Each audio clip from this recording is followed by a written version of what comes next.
Happy feast day of Saint Bridget of Sweden. Saint Bridget ছিলেন একজন খুবই ধনী এবং অসাধারণ ধর্মপ্রাণ খ্রিস্টান দম্পতির কন্যা। তার পিতার নাম বির্জার পার্সন, তিনি ছিলেন আপল্যান্ডের গভর্নর, এবং তার দ্বিতীয় স্ত্রী ইনজেবার্গ। বাবা মায়ের অকাল মৃত্যুর পরে তিনি এক আন্টির কাছে লালিত পালিত হন। ব্রিজেটের পুরো জীবনটাই ছিল অসাধারণ। তিনি তার জীবনের প্রথমে একজন বিবাহিত মহিলা এবং তারপরে একজন ধর্মীয় মহিলা হিসাবে জীবনযাপন করেছিলেন।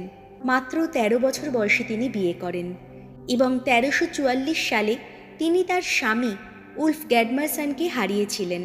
২৮ বছর ধরে তিনি একটি সুখী দাম্পত্য জীবন কাটান এবং ৪ পুত্র ও ৪ কন্যার জন্ম দেন, যাদের মধ্যে সুইডেনের ক্যাথরিন একজন সাধ্বী হিসাবে সম্মানিত হন।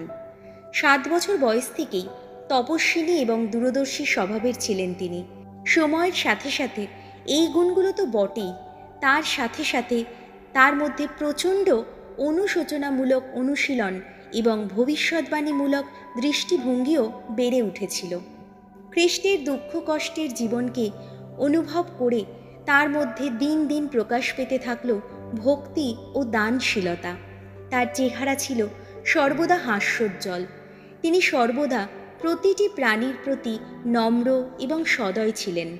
প্রকৃতপক্ষে তার ধার্মিকতা এবং দানশীলতার জন্য তিনি যথেষ্ট সুনাম অর্জন করেছিলেন এবং তার জন্য তাকে সুইডিশ রাজা দ্বিতীয় মার্কাসের নববিবাহিত স্ত্রী রানী ব্লাঞ্চ প্রিন্সিপাল লেডি ইন ওয়েটিং পদে ভূষিত করেছিলেন। তিনি তার কনফেসরের কাছে যে উদ্ঘাটনগুলি গোপন করেছিলেন তার মধ্যে একটি তাকে সন্ন্যাস জীবন সংস্কারের উদ্দেশ্যে একটি নতুন ধর্মীয় আদেশ খুঁজে বের করার নির্দেশ দিয়েছিল। এর প্রতিক্রিয়ায় তিনি রাজার কাছ থেকে উদার দান নিয়ে ১৩৪৬ সালে ভার্ডস্টেনায় double order of the holy redeemer প্রতিষ্ঠা করেন, পুরুষ ও মহিলাদের জন্য প্রত্যেকের আলাদা এনক্লোজার সহ।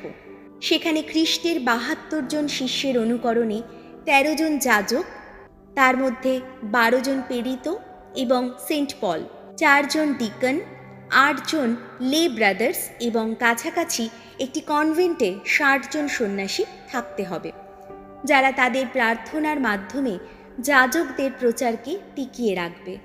শুধুমাত্র নান্দের মণ্ডলী আজ টিকে আছে। তিনি মহান সাহস ও শক্তির অধিকারী একজন মহিলা। তিনি দায়িত্ব ও নৈতিকতার অবহেলার জন্য রাজকুমার, পুরোহিত এবং পোপ ছাড়াও রাজাকে তিরস্কার করতে ভয় পাননি।